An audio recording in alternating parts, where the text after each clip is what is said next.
এমন টেনশন যে এই হ্যাঁ ভোট পরাজিত হলে মনে হচ্ছে যেন সরকার হেরে যাবে, গদিচ্যুত হবে, মরিয়া হয়ে নামছে। এরকম মরিয়া হয়ে নামাতে কোনো কারণ নেই।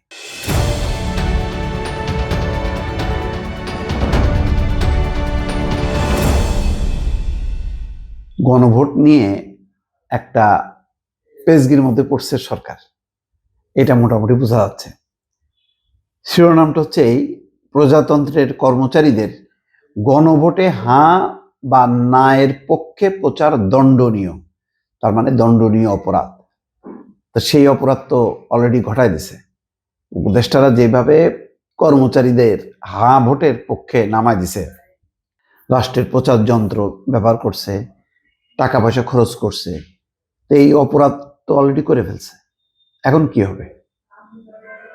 সরকার যে গণভোটটা, এটাও যে নির্বাচন কমিশনের একটা আইন কানুন বিধির মধ্যে পরিচালিত হয়, এটা কি জানা নেই? এটা কি মনে করছে এটা প্রধান উপদেষ্টার কার্যালয় এটা নিয়ন্তা? এখন দেখেন কি পরিমাণ বেকায়দায় পড়লো। এবং আমি অবাক হচ্ছি যে হ্যাঁ ভোটের বিরুদ্ধে তো নেই। হ্যাঁ, জামাত বা এনসিপি তারা বেশি বলে, বিএনপি কম বলে, কিন্তু বিপক্ষে তো কোনো প্রচার নেই। জিএম কাদের মাঝে মধ্যে বলে। তো তারপরে এমন টেনশন যে এই হ্যাঁ ভোট পরাজিত হলে মনে হচ্ছে যেন সরকার হেরে যাবে, গদিচ্যুত হবে, মরিয়া হয়ে নামছে। এরকম মরিয়া হয়ে নামাতে কোনো কারণ নেই। একজন কর্মকর্তা তো দেখতেছি সারা দেশ ট্যুর করতেছে, সেখানেও রাষ্ট্রের পয়সা খরচ হচ্ছে। রাষ্ট্র তো নিরপেক্ষ থাকবে, জনগণ পক্ষ বিপক্ষ নেবে। তাহলে এই আচরণটা কি যুক্তিসঙ্গত হলো, জাস্টিফাইড হলো? এই প্রশ্নটা কিন্তু এখন উঠলো যখন নির্বাচন কমিশন বলছে যে প্রজাতন্ত্রের কর্মে নিয়োজিত কোনো ব্যক্তি গণভোট বিষয়ে জনগণকে অবহিত ও সচেতন করতে পারবেন, তবে তিনি গণভোটে হাঁ বা না এর পক্ষে ভোট দেওয়ার জন্য জনগণকে কোনোভাবেই আহ্বান জানাতে পারবেন না।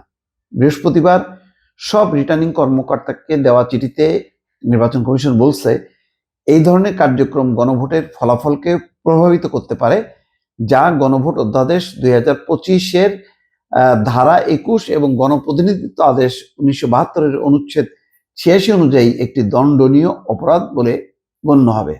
রিটার্নিং কর্মকর্তাদের এই বিধান অনুসারে প্রয়োজনীয় ব্যবস্থা নিতে বলা হয়েছে।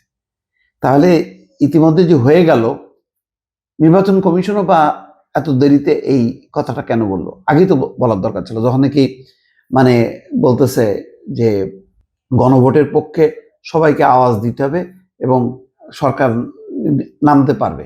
এটা নাকি কোনো অন্যায় না বা বিধানের বাইরে না, এটাই ন্যায়সঙ্গত।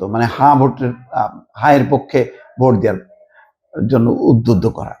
তো এখন তো নির্বাচন কমিশন যে ফরমান, তার সাথে তো মিলতেছে না।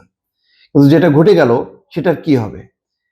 আগামী 12 ফেব্রুয়ারি ত্রয়োদশ জাতীয় সংসদ নির্বাচনের দিন একই সঙ্গে জুলাই জাতীয় সনদের সংবিধান সম্পর্কিত সংস্কার প্রস্তাবগুলো বাস্তবায়ন প্রশ্নে গণভোট হবে।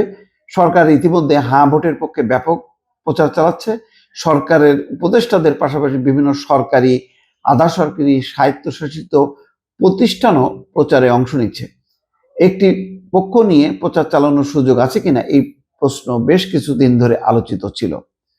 তাইলে দেখেন, অলরেডি কিন্তু নামায় দিচ্ছে সরকারি সমস্ত সংস্থাগুলোকে। এখন এটা তো দণ্ডনীয় অপরাধ। এখন কি বলবে সরকার?